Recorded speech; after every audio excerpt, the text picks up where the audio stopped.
يا الله على أطول يوم عشته في حياتي. لا مش 7/7. أنا يوم الماتش ده مبتدي معايا من 6/7. 6/7 أنا مش عارفة أنام. مش عارفة أنام. مش عارفة أنام من كتر القلق والتوتر والرفرفة. عندي رفرفة اقف الدكاترة بيسموها اقف. قمت خدت بعضي يوم الماتش وطلعت على الفان زون في العاصمة الإدارية عشان في طخت مشوار فضلت منقوعة في الشمس يا أخويا، الشمس تقور في دماغي. بس كان كل يوم ونتفرج على الماتش ونفرح مع اول جون ونهيس مع التاني وبعدين يلغوه فنتنكد، بعدين نجيب التاني، بعدين نصد ضربة جزاء لميسي اوفى ابننا حبيبنا. دبدبه في الارض بقى وصريخ وناس بتحضن بعض حاجه في منتهى الجمال يعني. بعدين نشوف بعينينا الظلم اللي بيحصل، بعدين يدخل الاول في التاني في التالت، الناس تصوت، كل ما عيل من عيالنا يتضرب، كل ما عيل من عيالنا يتشنكل ويقع. قلنا الحمد لله الحمد لله. خرجت من الفان زون هاديه جدا. يعني انا كنت متخيله ان انا هيجي لي سكته وطب سكته هناك، بس الحمد لله خرجت هاديه جدا. اليوم يخلص، اليوم مش راضي يقفل. روحت البيت، تناقشت مع كل اهل البيت فيما حدث. طبعا كله بيسب ويلعن، بس تمام انا متماسكه، انا حلوه وشاطره واموره وكلي وقار. ست كمل متماسكه تمام. دخلت قلت اخش اوضتي بقى استعد للنوم. مسكت الموبايل اتابع ردود الافعال العالميه بعيدا عن هبد الهبيده وفتي الفتايين، يعني بعيدا عن شويه الدنيين اللي حيلتنا يعني. اتابع ردود الافعال واقول الحمد لله يا رب، برضو يعتبر احنا عملنا انجاز، العالم كله بيتكلم على مصر، مفيش مشكله خالص. تقوم تقع في وشي فيديو للمنتخب ويصدح فيه صوت الفنانه العظيمه ياسمين الخيام، وهي بتقول قلبي وياكوا يا مصريين فين ما تروحوا. بس بقى وعنها من 12 بالليل لمشيئة الله، معرفش انا بطلت امتى، عياط بنهنها بسح. الوقار راح.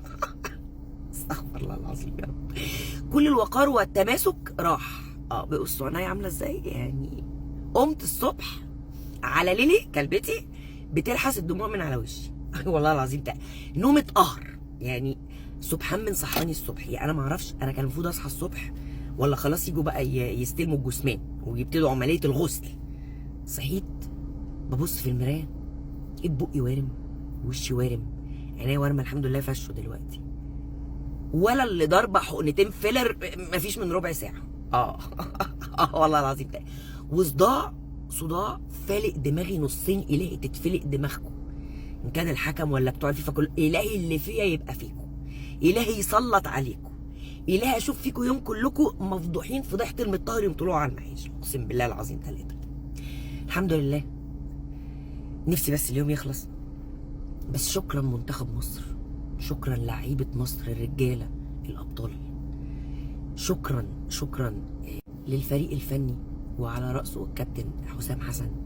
والله العظيم يا جدع انت عليك شويه ضبط نفس، ما كانش وقتهم خالص. يعني التفه اللي تفتها دي ما كانتش كفايه. ما شافتش غليلي كده يعني. كان في لقطه كده للكابتن ابراهيم، ما كنت تهبدهم الروسيه يا جدع. فين حسام وابراهيم القدام؟ فين ما دعكتوش وشهم في النجيله ليه؟ ما احنا طلعنا خلاص.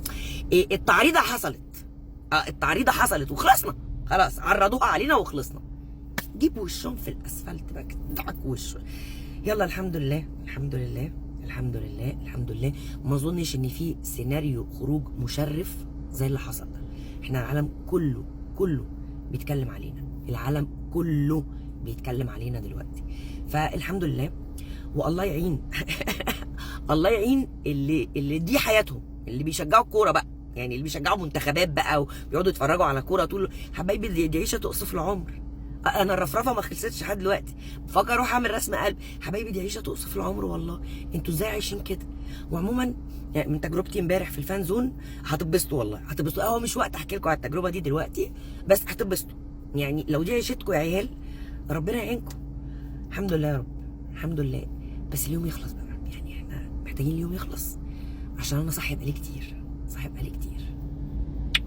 شكرا منتخب مصر من كل قلبي، وفي انتظار رجوعكم لبلدكم عشان نعمل لكم استقبال شعبي ورسمي ما بيتعملش الا للابطال.